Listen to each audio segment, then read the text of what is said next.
शुक्लांबरधरं विष्णुं शशिवर्णं चतुर्भुजं प्रसन्नवदनं ध्यायेत् सर्वविघ्नोपशान्तये अगजानन पद्मार्कं गजाननमहर्निशम् अनेकदन्तं भक्तानाम् एकदन्तमुपास्महे। श्रीराघवं दशरथात्मजमप्रमेयं सीतापतिं रघुकुलान्वयरत्नदीपम् आजानुबाहुम् अरविन्ददलायताक्षं रामं निशाचरविनाशकरं नमामि। सदाशिवसमारम्भां शङ्कराचार्यमध्यमाम् अस्मदाचार्यपर्यन्तां वन्दे गुरुपरम्परां। श्रीगुरुभ्यो नमः। అందరికీ జై శ్రీరామ్. నిన్నటి రోజున మనం కైకేయీదేవి అలక వహించడం, అలాగే దశరథ మహారాజు పట్టాభిషేకానికి ఏర్పాట్లు చురుకుగా వేగంగా చాలా తొందరగా ఏర్పాట్లు చేసేయడం, ఇవన్నీ కూడా మంధర కైకేయి దగ్గరికి మోసుకెళ్ళడం, కైకేయీదేవి అలక వహించడం, దశరథ మహారాజేమో కైకేయీదేవిని అలక తీర్చడానికి కైకేయి గృహానికి వెళ్ళడం, ఈలోగా వశిష్ఠుడేమో రాముడి చేత పట్టాభిషేకానికి సంబంధించిన దీక్షలు ఉపవాసాలు చేయించడం అన్నీ తెలుసుకున్నాం. కైకేయీదేవి కోరిక కోరింది, ఏమని? రాముడికి బదులుగా భరతుడికి పట్టాభిషేకం చేయాలి, అలాగే 14 సంవత్సరాలు భరతుడికి ఎటువంటి అడ్డు లేకుండా నిష్కంటకంగా ఉండకుండా 14 సంవత్సరాలు భరతుడికి అడ్డు లేకుండా రాముడు వనవాసానికి వెళ్ళాలి అని చెప్పి కోరింది. ఇష్టం లేకుండానే ఒప్పుకున్నాడు, మాటిచ్చాడు దశరథుడు. రాముడిని పిలిపించారు, చెప్పారు. రాముడు కూడా సీత దగ్గరికి వెళ్ళాడు, చెప్పుకున్నాడు. సీత వీల్లేదు, నేను కూడా రావాల్సిందే అని చెప్పింది. అందుకు కూడా మౌనం వహించాడు రాముడు. లక్ష్మణుడు కూడా అడవికి బయలుదేరాడు. కౌసల్యాదేవి ధర్మాన్ని పాటించు రామా అని చెప్పి పరాకు చెప్పింది. ధర్మాన్ని పాటించు, ధర్మమే నిన్ను రక్షిస్తుంది అని చెప్పి కౌసల్యాదేవి కూడా పరాకు చెప్పింది. అలాగే సుమిత్రాదేవి కూడా ఆశీర్వదించింది. లక్ష్మణుడికి చెప్పవలసిన జాగ్రత్తలన్నీ చెప్పి పంపించింది. నారవస్త్రములు ఇచ్చింది. ఎవరికి ఇచ్చింది? నారవస్త్రములు అంటే కాషాయ వస్త్రాలు ఎవరికెవరికి ఇచ్చింది? రాముడికి లక్ష్మణుడికి మాత్రమే ఇచ్చింది. సీతకి ఇవ్వలేదని కూడా నిన్న నేను ముఖ్యంగా చెప్పాను మీకు. సీతకి ఇవ్వలేదు. సీతాదేవి పట్టు చీరతోనే తిరిగింది. ఎక్కడికి వెళ్ళినా సరే పట్టు చీరతోనే వెళ్ళింది, మామూలు బట్టలతోనే ఉంది సీతాదేవి. సరే, ఇప్పుడు రాముడు బయలుదేరి వెళ్ళిపోతున్నాడు. జనం అందరికీ కూడా, అయోధ్యలో ఉన్నటువంటి జనం అందరికీ కూడా ఈ రాముణ్ణి దశరథుడు మనకి దూరం చేసేస్తున్నాడు రా, వనవాసానికి పంపించేస్తున్నాడు ఈ కైకాదేవి కుటిల బుద్ధితో. చూసారా ఎలా అనుకుంటున్నారో జనం, కైకాదేవి కుటిల బుద్ధితో అని. ఇప్పటి వరకు కైక గురించి ఒక్క చెడు మాట, మహారాణి గారి గురించి ఒక్క చెడు మాట రాజ్యంలో ఎవరైనా అన్నారా? ఈరోజు ప్రజలు ధైర్యం చేయగలిగారు అంటే ఒక్క తప్పు. ఎలా పరిణమించింది ఆవిడ పాలిట? కైకాదేవి గౌరవం పోయిందా లేదా? ప్రజలకి మహారాణి గారి పట్ల గౌరవం పోయిందా లేదా? మనకి 3 రాణులు అని చెప్పుకున్నాం కదా. దశరథుడికి 3 రాణులు, కౌసల్య, సుమిత్ర, కైకేయి. అవునా కాదా? 3 రాణులైనప్పుడు, రాణులు 3 సమానమే అయినప్పుడు గౌరవం అనేది ఉంటుంది కదా ప్రజలకి. ఆ గౌరవం పోగొట్టుకుంది కదా కైకాదేవి. అలాగే భరతుడిని మన నెత్తికి కడతారట రాజుగా. ఈ రాజుగా ఇక్కడికి పట్టాభిషేకం చేస్తారట. దాని బదులు ఈ అయోధ్యని కైకాదేవికి భరతుడికి వదిలేసేసి మనం కూడా రాముడితో వెళ్ళిపోదామని చెప్పి బయలుదేరారు ప్రజలంతా. వీరందరికీ కూడా నచ్చ చెప్పాడు రాముడు. ప్రజలారా, రాముడి కోసం మీరందరూ వచ్చేయడం కాదు, ప్రజలు లేని రాజ్యం ఇది అడవైపోతుంది. నేను అడవికి వెళ్తున్నాను. ప్రజలు లేని రాజ్యం, ప్రజలు లేని రాజభవనము అడవి అయిపోతుంది. భాను, మీరు ఒకసారి మళ్ళీ రీస్టార్ట్ చేసుకోండి, because voice is fine for everyone. మీరు రీస్టార్ట్ చేసుకోండి. ప్రజలు లేని రాజనగరు అదే అడవిగా మారిపోతుంది. మీరు ఇలా ప్రభువుని మోసం చేసి, నిజమే, ఎప్పుడూ కూడా రాముడు మాట్లాడుతున్నది పరమసత్యం. రాజును మోసం చేసి, రాజును అలాగా బెదిరించి మేము వెళ్ళిపోతాము, చెయ్యకూడదు, మేము ఉండము నీ పాలనలో అని చెప్పి బెదిరించకూడదు. ఎందుకంటే రాజు తప్పు చేస్తే ఖచ్చితంగా హెచ్చరించాలి. రాజు ఏం తప్పు చేశాడు? అసలు భరతుడు ఇంకా పాలనలోకి రాలేదు, భరతుడికి ఇంకా పట్టాభిషేకం కాలేదు. దశరథుడు జనరంజకంగా పాలించాడు, ప్రజలనందరినీ కన్న బిడ్డల్లా చూసుకున్నాడు, చక్కగా చేశాడు. రాజ్యం అంతా కూడా సుభిక్షంగా ఉంది. మీ అందరికీ తప్పెక్కడ కనిపిస్తోంది?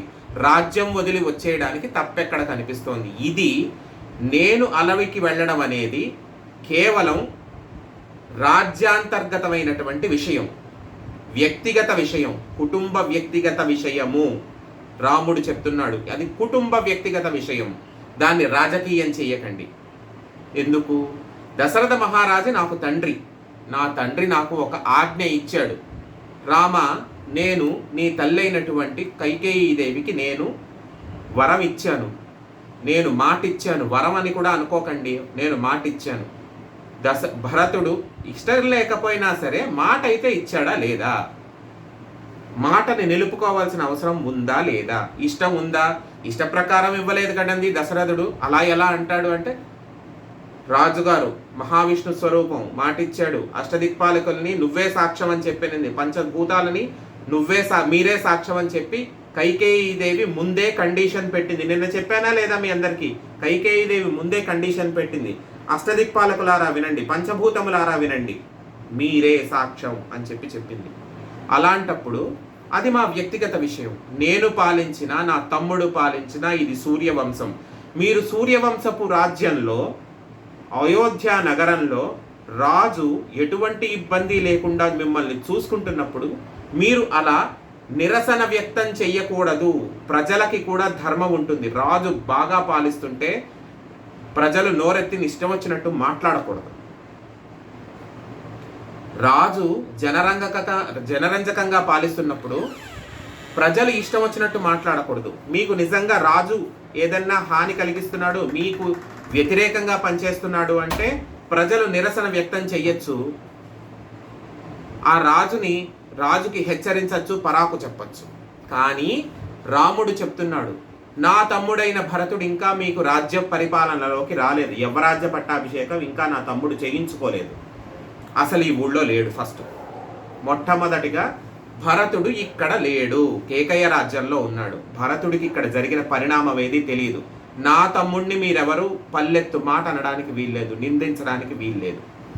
నా తండ్రి మీ అందరికీ ప్రభువు, మీ అందరికీ కూడా తండ్రి వంటి వాడు దశరథ మహారాజు.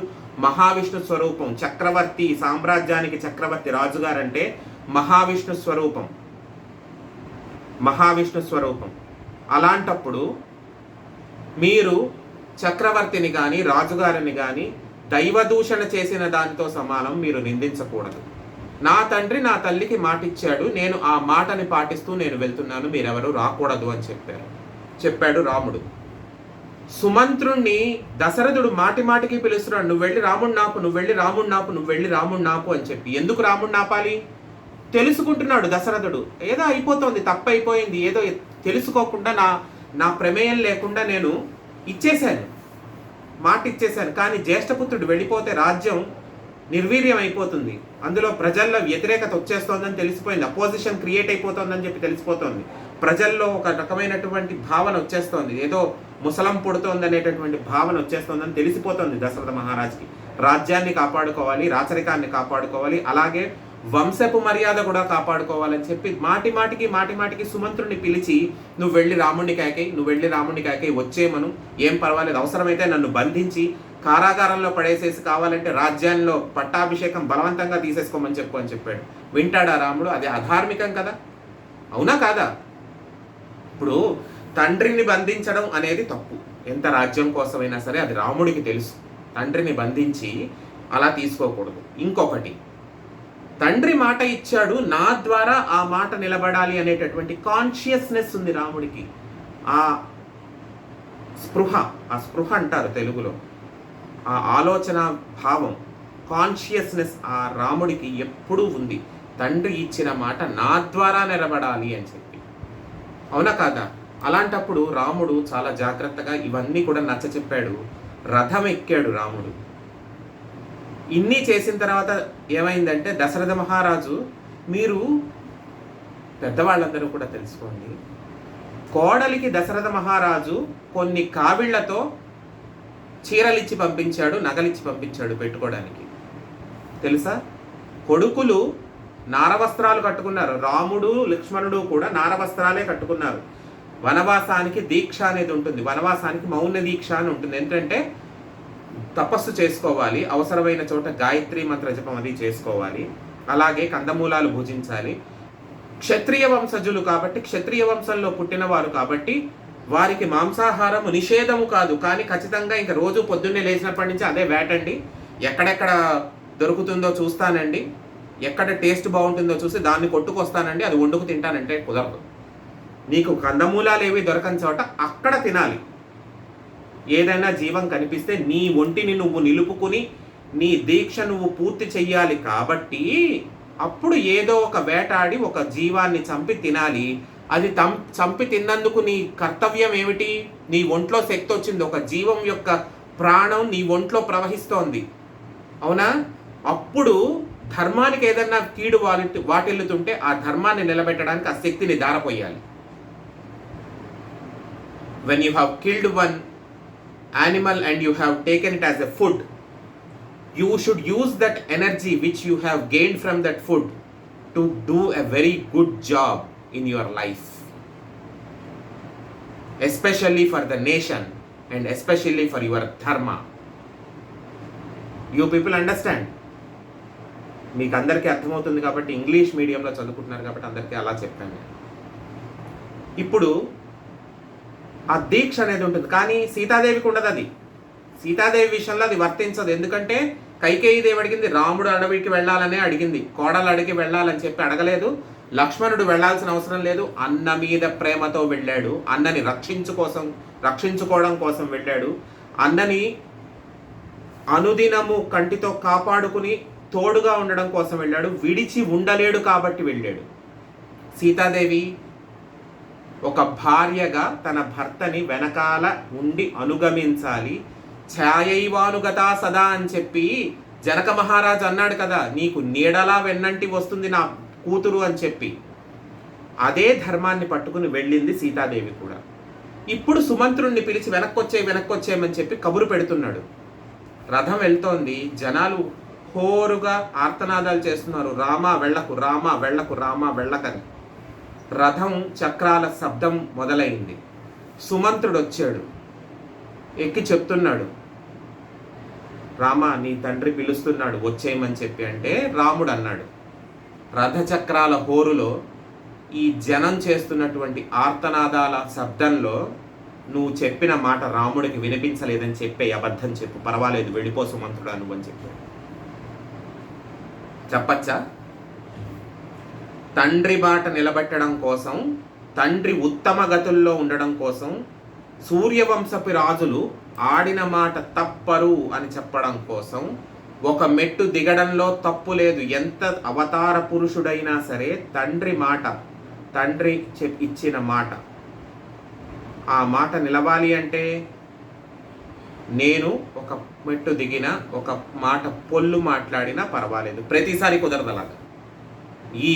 ఏదో ఉందండి, నాకు ఇదేదో ఫెసిలిటీ ఉంది, ఏదో రక్షించాలి ప్రతిదానికి అని చెప్పి ప్రతిదానికి నీ ఇష్టం వచ్చినట్టుగా అబద్ధం చెప్పేసేసి ప్రతిదాన్ని మనం ఇష్టం వచ్చినట్టుగా మార్చేసుకుంటూ ఉంటే that does not sound good and that will not be accepted, not even with your parents and your teachers and your schools or academics. అది గుర్తుపెట్టుకోవాలి పిల్లలందరూ. ఇప్పుడు రాముడు సరయూ నదీ తీరానికి వెళ్ళిపోయాడు. సరయూ నది అంటే అయోధ్య రాజ్యం ఎక్కడుంది? సరయూ నది ఒడ్డున ఉంది. సరయూ నది దాటి అవతల పక్కకు వెళ్తే అడవిలోకి వెళ్తాడు. ఇంకా వనవాసము కదా చెయ్యాలి, అడవిలోకి కదా వెళ్ళాలి, అడవిలోకి వెళ్తాడు. ఇప్పుడు రాముడి దగ్గర నుంచి మళ్ళీ వెనక్కి మనం వద్దాం, రాముడు వెనక్కి రాడు, మనం వద్దాం వెనక్కి. అయోధ్యాపురంలో ఏం జరుగుతోంది? దశరథ మహారాజు రామ రామ రామ అంటూ పరితపించిపోతున్నాడు. గతాన్ని గుర్తు చేసుకుంటున్నాడు. కౌసల్యాదేవి మందిరంలో ఉండి గతాన్ని గుర్తు చేసుకుంటున్నాడు. ఏమని గుర్తు చేసుకుంటున్నాడు? ఒక్కసారిగా అతను యవ్వనంలో ఉండగా జరిగినటువంటి ఒక సంఘటన, ఒక దుష్ట సంఘటన కూడా కాదు, కర్మ కొద్దీ జరిగిన సంఘటన, తన దురదృష్టం కొద్దీ జరిగినటువంటి సంఘటన దశరథ మహారాజుకి గుర్తుకొచ్చింది. ఏమిటా సంఘటన? ఒకనాడు దశరథ మహారాజు దేశ సంరక్షణ కోసం వేటకు వెళ్ళాడు. వేటకు వెళ్ళినప్పుడు ఒక చెరువు దగ్గర అలసిపోతారు. ఎంత రాజులైనా సరే మనుషులే కదా, అలసిపోతారు. అలసిపోయినప్పుడు ఏం జరిగిందంటే నీళ్ల కోసం వెతుక్కుంటున్నాడు. ఒక చోట దశరథ మహారాజు కన్నా ముందు నీటి శబ్దం వినిపించి, నీరు ఎవరిదో తాగుతున్నట్టుగా శబ్దం వినిపించింది. వినిపించేసరికి ఏదో మృగం, ఒక సింహమో పులో నీళ్ల దగ్గర తాగుతోంది. ఈ సింహం నీళ్లు తాగిన తర్వాత మళ్ళీ దానికి శక్తి వచ్చి మళ్ళీ ఊరి మీద పడిందంటే ఇబ్బంది పడిపోతారు జనాలు. చుట్టుపక్కల గూడాల వాళ్ళు, చుట్టుపక్కల ఊళ్ళ వాళ్ళు అందరూ కూడా, రాజ్యం అంతా కూడా అల్లకల్లోలం అయిపోతుంది అని చెప్పి శబ్దభేదీ విద్య అని ఉంటుంది. శబ్దం ఎక్కడ నుంచి వినిపిస్తోందో అదొక ప్రత్యేకమైనటువంటి ప్రక్రియ. శబ్దభేదీ విద్య అనేది ప్రత్యేకమైనటువంటి ప్రక్రియ. నీకు నీ టార్గెట్ అనేది కంటికి కనిపించక్కర్లేదు. Where you have to shoot your arrow that need not be seen to your eyes. It is enough if you can listen that sound. Okay, ఆ శబ్దం మీకు వినిపిస్తే చాలు. ఆ శబ్దం మీకు వినిపిస్తే చాలు. శబ్దభేదీ విద్య, శబ్దమును భేదించేటటువంటి, భేదించడము అంటే శబ్దం వస్తున్న చోటికి టార్గెట్ మనం ఏం చేసుకుని ఒక్క బాణం వేస్తే ఆ శబ్దం రావడం ఆగిపోవాలి, లేదా ఆ శబ్దం చేసిన చోటికి బాణం వెయ్యగలగాలి. అది శబ్దభేదీ విద్య. శబ్దభేదీ విద్య వల్ల ఆ వస్తున్నటువంటి శబ్దాన్ని బట్టి బాణం ఎక్కుపెట్టి కొట్టాడు.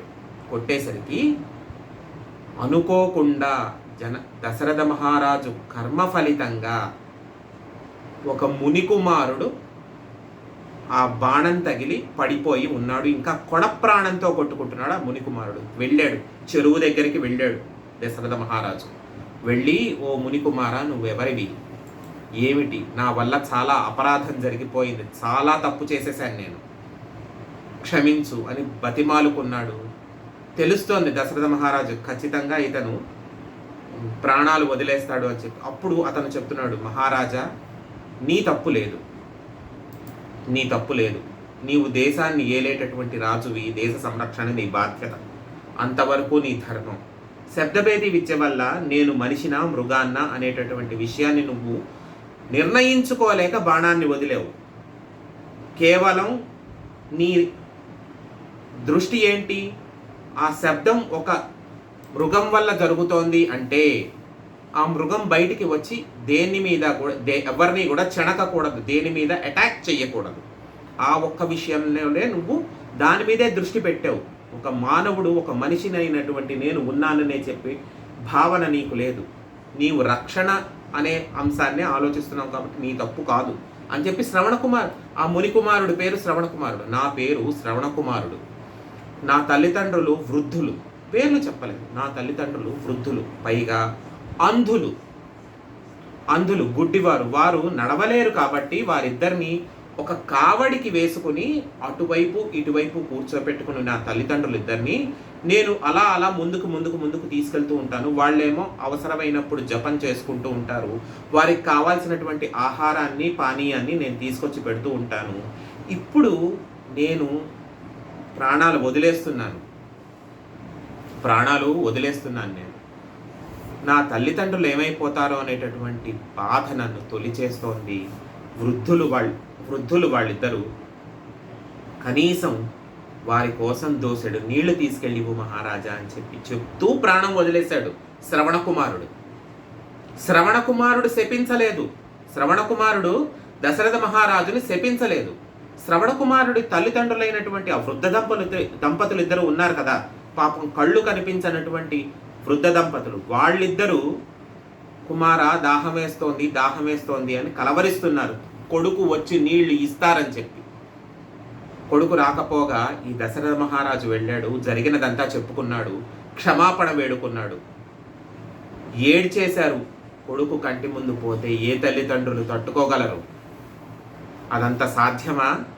ఆ బాధ తెలిసిన వాళ్ళకి తెలుస్తుంది. ఆ బాధ అంటే ఏంటో ఆ బాధ అనుభవించిన వాళ్ళకి తెలుస్తుంది. కొడుకు కానీ ఏ పిల్లలైనా సరే కంటి ముందు వెళ్ళిపోతే ఆ బాధ అనుభవించిన వాళ్ళకి తెలుస్తుంది. ఏడుస్తున్నారు ఆ దంపతులిద్దరూ. దుర్మార్గుడా, నిజం తెలుసుకోకుండా, నిర్ధారించకుండా మా బిడ్డ మీద నీవు శరసంధానం చేసావు, నువ్వు అస్త్రాన్ని ప్రయోగించావు. నా బిడ్డ నేలకూలిపోయాడు, మరణించాడు, మా బిడ్డ లేని జీవితం మాకు అక్కర్లేదు. నీవు కూడా మేమిప్పుడు ఎలాగైతే బాధపడుతున్నామో, బిడ్డ బిడ్డ కొడుక అని చెప్పి మేము ఎంత బాధపడుతున్నామో, నీ అవసాన దశలో, అంతిమ దశలో పుత్రశోకంతో మరణిస్తావు నువ్వని శపించారు. పుత్రశోకం అంటే పుత్రుణ్ణి బాహ్యంగా అంటే భౌతికంగా మాత్రమే పోగొట్టుకోవడం కాదు, పుత్రుడు కంటి ముందు చనిపోవడం మాత్రమే కాదు, పుత్రుడు దూరం అయిపోవడం కారణాంతరాల వల్ల, వేరే కారణాల వల్ల, because of so many multiple reasons తన నుంచి దూరం అయిపోయి అసలు మళ్ళా చూస్తానో లేను అనేటటువంటి భావన మనసులోకి వచ్చేయడం. ఆ భావనతో పుత్రశోకంతో మరణిస్తావు అని. ఇప్పుడు దశరథుడికి లేక కలిగినటువంటి పిల్లలు ఈ రామ భరత లక్ష్మణ శత్రుఘ్నులు. అందులో రాముడంటే వల్లమాలిన అభిమానం, ప్రేమ పంచ ప్రాణాలతో సమానం. అటువంటి రాముడు దూరం అయిపోతుంటే పుత్రశోకం సహజంగా కలుగుతోందా లేదా? ఆ శోకం మొదలైంది ఏమిటి? నిన్నటి నుంచి దాంట్లోనే ఉన్నాడు. నిన్న రాత్రి నుంచి కైకాదేవి అలక మొదలైనప్పటి నుంచి ఈయన పుత్రశోకంలోనే ఉన్నాడు. అది ఇంకా పెరిగి తారాస్థాయికి టు ఇట్స్ ఎక్స్టెంట్ అది చేరిపోతుంది అనమాట. ఇప్పుడు ఈ గతమంతా గుర్తొచ్చింది. కౌసల్య, ఓ వశిష్ఠుడా, ఇప్పుడు తెలుస్తోంది నాకు, నా అంతిమ దశ వచ్చేసింది, నా అంతిమ ఘడియ వచ్చేసింది. ఆనాడు వృద్ధ దంపతులిద్దరూ నన్ను శపించారు. పుత్రశోకంతో మరణిస్తావు రాజా నువ్వు, మాకు పట్టిన గతే నీకు కూడా పడుతుంది అని చెప్పి పుత్రశోకంతో మరణిస్తావని చెప్పి శపించారు. ఇక నేను జీవించను అంటూ కలవరిస్తూ ఏడుస్తూ రామ అంటూ ఉన్న మనిషి ఉన్నట్టుగా కూలిపోయాడు. మరణించాడు దశరథ మహారాజు మరణించాడు.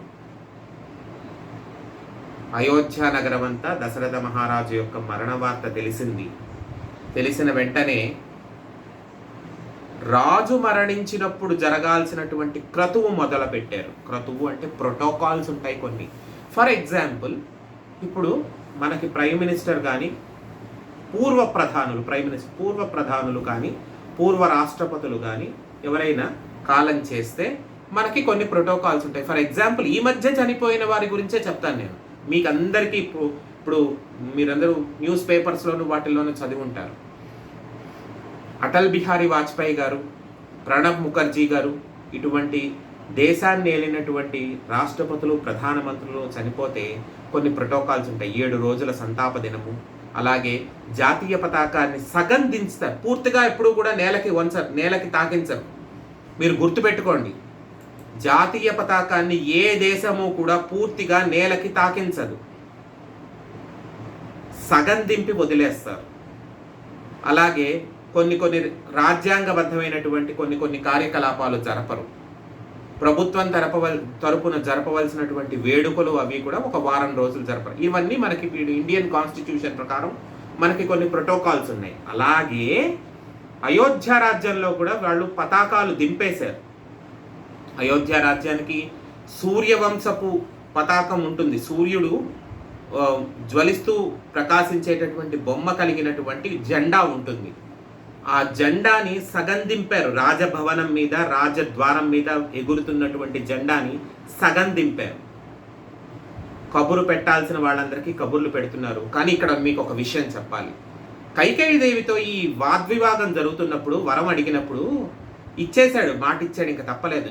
కైకేయి, నీ మీద నాకు అసహ్యం వేస్తోంది, నేను మరణిస్తే నీవు కానీ నీ సంతానం, కైకేయిదేవి సంతానం ఎవరు? భరతుడు. నీవు కానీ నీ సంతానం కానీ నా దేహాన్ని, నా శరీరాన్ని ముట్టుకునే అర్హత మీకు లేదు. భరతుడు దోసెడు నీళ్లు వదలడానికి కూడా వీల్లేదు అని చెప్పి ఆజ్ఞాపించాడు. మాట ఎలా ఇచ్చాడో ఆజ్ఞాపించింది కూడా అలాగే పాటించాలి. పెద్ద ఆయన ఏదో పోయేటప్పుడు సంధిప్రాలాపన పేలాడరా అని చెప్పి చాలా మంది మనం అనుకోకూడదు. మాట ఇచ్చాడు, రాజ్యం ఇస్తానని చెప్పి మాట ఇచ్చాడు. ఆ తర్వాత భరతుడు పాలించాడా లేదా అన్నది మనకు అనవసరం. రాజు మాట ఇచ్చాడండి, ఇచ్చాడు. అలాగే మాటిచ్చినందుకు బాధపడి నీవు కానీ నీ పిల్లలు కానీ నీ సంతానం ఎవరైనా సరే నా దేహాన్ని ముట్టుకోవడానికి వీల్లేదు, నా కర్మకాండ ఉత్తర క్రియలు చేయడానికి వీల్లేదు, దోసెడు నీళ్లు వదలడానికి కూడా వీల్లేదు అని ఆజ్ఞాపించడం. అది కూడా పాటించి తీరాల్సిందే, అది కూడా పాటించి తీరాల్సిందే. రాజ్యం ఇచ్చినప్పుడు పుచ్చుకున్నప్పుడు, ఆజ్ఞాపించినప్పుడు నోరు మూసుకుని వినాల్సిందే. There is no other deviation and argument on that. అలా ఆజ్ఞాపించాడు. ఇప్పుడు దశరథ మహారాజు యొక్క మరణ వార్త అందరికీ తెలిసింది. ఇదంతా జరుగుతుండగా భరతుడికి దుశ్శకునము దుస్వప్నము, ఈ దుశ్శకునము దుస్వప్నము మనం ఎక్కడ చూసాము? రాముల వారి వివాహం జరిగిన తర్వాత, సీతారాములు ఇద్దరు వివాహం జరిగిన తర్వాత చక్కగా అయోధ్యకు వచ్చి దాంపత్యం మొదలుపెట్టిన తర్వాత ఈ దశరథ మహారాజుకు నెమ్మదిగా దుర్నిమిత్తాలు గోచరిస్తున్నాయి, దుశ్శకునాలు కనిపిస్తున్నట్టుగా అనిపిస్తున్నాయి అని చెప్పి ఆయనే చెప్పుకున్నాడు. ఇప్పుడు దశరథ మహారాజు కొడుకైనటువంటి భరతుడికి కేకయ్య రాజ్యంలో మేనమావ గారింట్లో ఉన్నాడు, యథాజిత్తు దగ్గర ఉన్నాడు కేకయ్య రాజ్యంలో. భరతుడికి కూడా కొన్ని దుశ్శకునాలు దుస్వప్నాలు కలిగి మనసంతా చీకాకుగా ఉంది, నిలవడం లేదు, మనసు ఉండబుద్ధి కావడం లేదు. మేనమావ గారింట్లో ఉండబుద్ధి కావట్లేదు. మనకు కూడా ఏంటంటే ఏదో కొంచెం డిస్టర్బెన్స్ వస్తే మన ఇంటికి మనం వెళ్ళిపోవాలి. ఎక్కడికైనా సరే, ఎన్ని రోజులు ఎన్ని చోట్లకి వెళ్ళినా మన ఇంటికి మనం వెళ్ళిపోవాలనే బుద్ధి పుట్టేస్తుంది మనకు కూడా, అవునా కాదా? అటువంటి భావనే భరతుడికి కూడా కలుగుతోంది. ఇంకా ఉండలేకపోతున్నాడు. కేకయ్య రాజు అయినటువంటి యథాజిత్తుకు చెప్పాడు. శత్రుఘ్నుణ్ణి, తన భార్య అయినటువంటి మాండవని, శత్రుఘ్నుడి భార్య అయినటువంటి శృతకీర్తిని తీసుకుని బయలుదేరాడు. చాలా వేగంగా చేరుకున్నాడు అయోధ్య నగరానికి. అయోధ్య నగరానికి చేరుకునేసరికి పరిస్థితి అంతా కూడా అల్లకల్లోలంగా ఉంది. చాలా విషాద ఛాయలు అలుముకున్నాయి. పండగ వాతావరణం ఏది కనిపించకపోగా ఎందుకో చాలా ఉదాసీనంగా, చాలా విషాదకరంగా ఉంది. అన్నిటికీ మించి రాజద్వారం దగ్గర ఆ జెండా ఏదైతే ఉందో అది సగం దింపబడి అవనతం చేయబడి ఉన్నది. అలా దింపబడి ఉన్నప్పుడు ఏంటి అర్థం? జరగకూడదేదో జరిగింది. ఇండికేషన్ వచ్చేసిందా లేదా భరతుడికి? జరగకూడదేదో జరిగింది. వెళ్తున్నాడు. నెమ్మదిగా అంతఃపురంలోకి వెళ్ళాడు. అంతఃపురంలోకి వెళ్ళిన తర్వాత రాజుగారి మరణ వార్త తెలిసింది. చాలా విలపించాడు, గుండెలు బాదుకుని విలపించాడు. ఎందుకు మరణించాడో కూడా తెలిసింది. తెలిసిన తరువాత కైకాదేవి దగ్గరికి వెళ్ళాడు, నిందించాడు. ఇదంతా పక్కన పెడితే ఈ దశరథ మహారాజు యొక్క ఉత్తర క్రియలన్నీ కూడా దశరథ మహారాజు శాసించిన ప్రకారం దశరథ మహారాజు శాసించాడు. నీవు ముట్టుకోవడానికి కూడా వీల్లేదు, నువ్వు నీ పిల్లలెవరూ కూడా నా దేహాన్ని మీరెవరూ ముట్టుకోవడానికి వీల్లేదు అని శాసించాడు దశరథ మహారాజు. ఆ శాసనం ప్రకారం వశిష్ఠుడు, ముఖ్యంగా ఇక్కడ వశిష్ఠుడి గురించి చెప్పాలి మీకు. వశిష్ఠుడు గుండెలు బాదుకుని ఏడ్చేట దశరథ మహారాజు చనిపోయినప్పుడు. ఎంత బ్రహ్మవేత్త అయినా, ఎంత బ్రహ్మర్షి అయినా సరే వశిష్ఠుడు గుండెలు బాదుకుని ఏడ్చేట. ఎందుకు? ఈ సూర్యవంశపు రాజులందరికీ గురుత్వం వహించానని ఇక్ష్వాకు మహారాజు దగ్గర నుంచి ఈనాటి దశరథ మహారాజు వరకు ఇంచుమించు 35 మంది రాజులకి నేను గురుత్వం వహించాను. నా ప్రారంధం ఏంటంటే, నా లిఖితం ఏంటంటే వీరందరి ఉత్తర క్రియలు కూడా నేనే చేయించాల్సి వస్తుందని చెప్పి ఎంతో బాధపడ్డాడు వశిష్ఠుడు. కొంతమందికి ఉంటుంది ఇదేంటంటే వాళ్ళ వయసు పండిపోతూ బారసాల వాళ్లే చేయిస్తారు, కర్మకాండ కూడా వాళ్లే చేయించాల్సి వస్తుంది. అలా చేయించిన వాళ్ళు మన భారతదేశంలో ఉన్నారు. మీకు ఫర్ ఎగ్జాంపుల్ చెప్పాలంటే పండిట్ గోస్వామి గిరిధర్ లాల్ అని చెప్పి, పండిట్ గోస్వామి గిరిధర్ లాల్ అని చెప్పి ఒక మహాపండితుడు ఉన్నాడు ఉత్తర భారతదేశంలో. మన ఫస్ట్ ప్రైమ్ మినిస్టర్ అయినటువంటి పండిట్ జవహర్లాల్ నెహ్రూ గారికి ఉత్తర క్రియలు అంటే పండిట్ జవహర్లాల్ నెహ్రూ గారు చనిపోయినప్పుడు ఆయన యొక్క ఉత్తర క్రియలు ఆయనే జరిపించాడు. వెంటనే మళ్ళా ఇందిరాగాంధీ గారు చనిపోయినప్పుడు కూడా ఆయనే జరిపించాడు. ఇందిరాగాంధీ బతికుండగానే ఆవిడ రెండో కొడుకైనటువంటి సంజయ్ గాంధీకి జరిపించాల్సినటువంటి క్రియలన్నీ కూడా ఆయనే జరిపించాడు. రాజీవ్ గాంధీ చనిపోయినప్పుడు కూడా ఈ గిరిధర్ లాల్ గారే జరిపించారు. ఆనాడు ఆయన మొత్తుకున్నాడు, తల కొట్టుకుని ఏడవడం మా అందరికీ గుర్తుంది. ఎందుకంటే మేము చిన్నపిల్లలం అప్పుడు. 1991 మార్చి 21వ తారీఖున రాజీవ్ గాంధీని చంపేస్తే గోస్వామి గిరిధర్ లాల్ గారు ఆయనకి ఉత్తర క్రియలు జరిపించినప్పుడు ఏడ్చేయడం మాకు బాగా గుర్తుంది. ఇవన్నీ చేశారు. ఇటువంటి వారు ఉంటారు. ఉన్నారా అని అడక్కండి, ఉంటారు. మేము చూసాం కాబట్టే చెప్తున్నాను. ఉత్తర క్రియలు జరిపించాడు ఎవరు? వశిష్ఠుడు ఉత్తర క్రియలు ఎవరి చేత జరిపించాడు? శత్రుఘ్నుడి చేత జరిపించాడు. ఇంకా మిగిలింది అతనే కదా. రాముడు దగ్గర లేడు, లక్ష్మణుడి దగ్గర లేడు, భరతుడు ముట్టుకోకూడదు. మిగిలింది ఎవరు? శత్రుఘ్నుడి చేత జరిపించారు. కర్మభూమికి తీసుకెళ్లారు. సూర్యవంశపు ఆచారాల ప్రకారం కౌసల్య, సుమిత్ర, కైకేయి కూడా కర్మభూమికి రావాలి కాబట్టి వాళ్ళు కూడా వచ్చారు. అక్కడ దహనాది క్రియలన్నీ జరిపించారు. 11వ రోజు కర్మ కూడా జరిగిన తర్వాత జరగాల్సిన కథ ముందుకు వెళ్తుంది. ఇక్కడ మనం ఒక్క నిమిషం ఆపుకుని అందరం లాగౌట్ చేద్దాము. వెంటనే లాగిన్ అవ్వండి. మనం మిగతా కథాభాగాన్ని చెప్పుకుందాం.